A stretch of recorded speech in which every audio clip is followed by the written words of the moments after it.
நஹ்மதுஹு வ நுஸல்லி அலா ரசூலிஹில் கரீம். அம்மா பஅது. அல்லாஹு தஆலா எதை நாடுகின்றானோ அதை செய்து விடுகிறான். ஒவ்வொரு காரியத்தையும் அவன் தன் நாட்டப்படியும் விருப்பப்படியும் செய்கிறான். அவனை செய்யக்கூடாது என எவரும் தடுக்க இயலாது. அனைத்து உலகமும் ஆரம்பத்திலிருந்தே இருக்கவில்லை. அல்லாஹுவின் நாட்டப்படியும் விருப்பப்படியும் தான் அனைத்துலகமும் படைக்கப்பட்டன. கண்ணியமிக்கவர்களே, முழு உலகிலும் எதுவெல்லாம் நடந்ததோ நடக்கிறதோ அவை அனைத்தையும் அவன் நாட்டப்படியே நடந்து வருகிறது. அது பிறப்பானாலும் சரி, இறப்பானாலும் சரி, ஆரோக்கியமானாலும் சரி, வியாதியானாலும் சரி, இரவினாலும் சரி, பகலானாலும் சரி, வெயிலானாலும் சரி, குளிரானாலும் சரி, சூரியன் உதிப்பனானாலும் சரி, மறைவதானாலும் சரி, அவனுடைய நாட்டம் இல்லாமல் ஒரு இலை கூட அசையாது. கண்ணியமிக்கவர்களே, அவன் எதை படைக்க நாடுகின்றானோ அவன் ஆகு என்ற சொன்ன மாத்திரத்தில் அது உண்டாகிவிடும். கண்ணியமிக்கவர்களே, அவனுக்கு எந்த காரியத்திலும் உதவியாளர்கள் தேவையில்லை. எந்த ஒரு காரியத்திலும் அவனுக்கு தேவையில்லை. அவன் நாடியதை செய்யும் வல்லமை படைத்தவன். அவனை ஏன் என்று கேள்வி கேட்க யாருக்கும் சத்தியம் இல்லை. கண்ணியமிக்கவர்களே, திருக்குர்ஆனில் கூறப்பட்டுள்ளது, தான் நாடியதை செய்து முடிப்பவன். அல்லாஹு தஆலா தான் நாடியவருக்கு ஆட்சியை கொடுக்குகிறான். தான் நாடியவரிடமிருந்து ஆட்சியை பறித்து விடுகிறான்.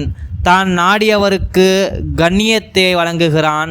தான் நாடியவரை கேவலப்படுத்தி விடுகிறான். தான் நாடியவருக்கு நேர்வழி காட்டுகிறான். தான் நாடியவரை வழிகடச் செய்கிறான்.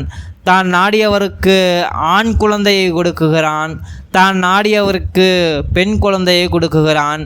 தான் நாடியவருக்கு ஆண் மற்றும் பெண் குழந்தைகளை ஒரே சேர கொடுக்குகிறான். கண்ணியமிக்கவர்களே, தான் நாடியவரை மலடாக்கி விடுகிறான். ஆக அனைத்து லாப நஷ்டங்களும் அவனுடைய நாட்டத்தின் மீதே இருக்குகிறது.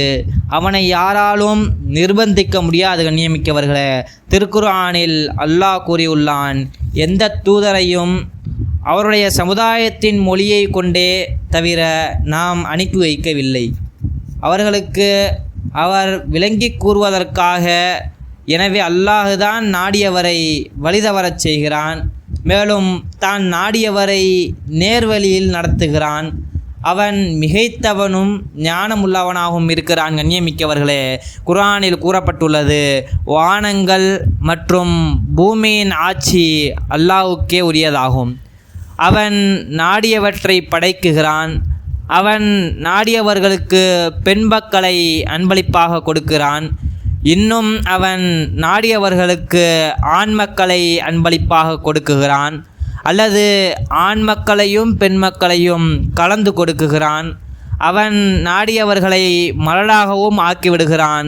நிச்சயமாக அவன் நன்கறிந்தவனாகவும் ஆற்றல் மிக்கவனாகவும் இருக்கிறான். கண்ணியமிக்கவர்களே, முழு உலகமும் அவனது நாட்டப்படியே படைக்கப்பட்டுள்ளன.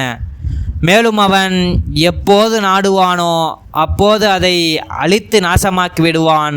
அல்லாஹுவின் நாட்டம் மனிதர்களின் நாட்டங்களைப் போலல்ல. அவன் நாடுவதை செய்து முடித்து விடுவான். அடியார்களைப் போன்று அவன் இயலாதவன் அல்ல. அவன் மகத்துவமும் கண்ணியமும் மிக்கவனாவான். கண்ணியமிக்கவர்களே, குர்ஆனில் கூறப்பட்டுள்ளது, அவனை போன்று எப்பொருளும் இல்லை. நாம் அல்லாஹ்வின் நாட்டங்களையும் செயல்பாடுகளையும் அவனது தகுதிக்கு தக்கவாறு ஈமான் கொள்ள வேண்டும் என்பதாக கூறி இவ்வுரையை நிறைவு செய்கிறேன். வாஹிரு தஹ்வானா அனில் ஹம்துலில்லாஹி ரப்பில் ஆலமீன்.